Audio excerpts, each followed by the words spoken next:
Hey, fellow trader, Cecil Robles here with YourForexMentor.com. I wanted to take a moment and talk to you about how to exit the market. Exiting the market is a difficult subject for most traders to talk about. There's a lot of misinformation out there about how to actually exit the market and exit it profitably.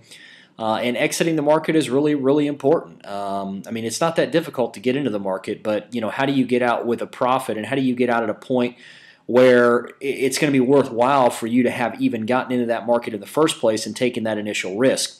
And that's really what I want to talk to you about today, about that misinformation. For instance, there's the idea that you've got to trail your stop with a 25% stop once the market moves in your favor, or you have a certain hard pip trailing stop where you're going to trail it by 50 or 100 pips or 40 pips or whatever the case may be, or when the market is oversold or overbought, you're going to get out of the market.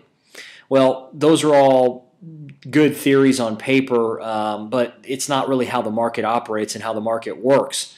First of all, let's deal with oversold and overbought for a second. How do you know when the market's oversold or overbought? That term is not even a very good term to use, because the reality is when the market becomes oversold or overbought, even by 0.1%, it adjusts itself automatically at lightning speed, and no indicator, no lagging indicator, and no software is going to tell you that it's oversold or overbought. Price action will tell you that by itself. You don't need an indicator to tell you that. And to say that the consensus of the market is oversold or overbought just shows that the talking heads don't know what they're talking about, because the reality is that the consensus is already determined by what price action is. So the idea that you can determine that you need to exit a market based upon some kind of an oversold or overbought oscillator is just wrong, and it doesn't work, and it won't work over time. So if you're looking to make money in this market, then you need to kill that sacred cow right now. The second thing is by using a trailing stop of, let's say, a percentage, a 25% trailing stop. Well, the problem once again with that is that it doesn't follow price action. It doesn't follow the volatility of the market. It doesn't follow any of that. And what you're really looking for is to follow the volatility in the market. So you may have a market where the candles are really small, and then you may have a market where the candles are really big, showing that there's a lot of volatility in that market. And you could be in a trend either way. So I found a couple of unique ways to exit the market that follow price action and that really work to get you out at a great point in the market.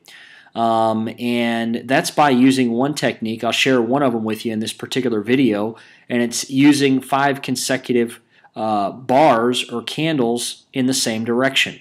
Now, what do I mean by that? Well, let's say the market's moving up and you have 5 consecutive candles of the market moving up in one direction. So you have a higher high here, close at a higher high here, close at a higher high here, close at a higher high here, so on and so forth. Let's say you entered the market down here at this candle. You bought right there. And price moved up on that candle, and then it moved back down, and then it moved up again, and you have a higher close right here on this candle. Next candle, you have the second higher close in a row. The next candle, you have the third higher close in a row, fourth higher close in a row, fifth higher close in a row. Now this market is really giving us some juice here. And so from this point forward, you can begin to trail your stop up. Let's say your initial stop loss was down here, and you begin to trail your stop up to the low of that 5th candle. The next candle makes a higher close.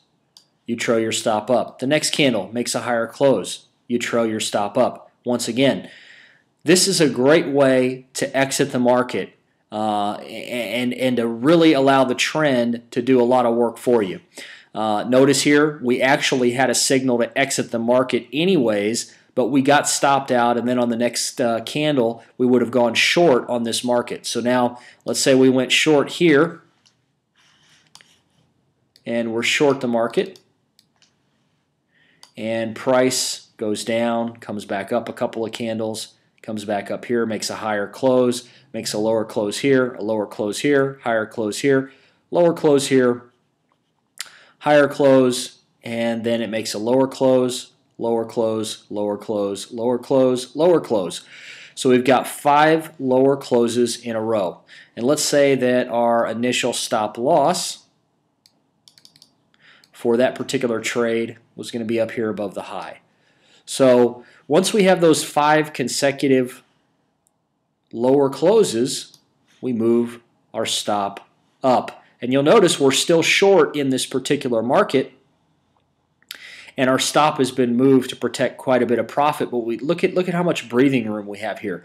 So if this market wants to continue lower, which is likely the case here, from what it looks like to me, then we are going to give ourselves plenty of room. We've protected plenty of profit here, and we're simply following this market on down. So now, right now, what we would do is we'd look for 5 consecutive candles to go lower, and then we'd exit the market there. This works, once again, across the board. Here's another great example of that. Let's say we were long from down here in this area, and price just kept moving higher and higher. We had 5 consecutive higher closes here. We would have moved our stop, moved our stop, moved our stop, and then this is where our stop loss would have been. We would eventually have gotten stopped out. But what this does is it gives you a lot of flexibility here, and you're following along with the volatility and the actual price action of the market versus just holding to a very rigid set of beliefs about the market and conforming the information that the market is giving you into that set of beliefs and trying to change the market into that set of beliefs. Instead, you're allowing the market to do what it does, which is move. And you're following along with that movement. And that's really what we're looking to do. So I hope you will use this. I hope that you enjoy this particular technique. I hope it works for you. Let me know. Give me some feedback. Shoot me an email and let me know, or leave a comment below the video. All right, that's it for today. Hope you learned something. We'll talk to you soon.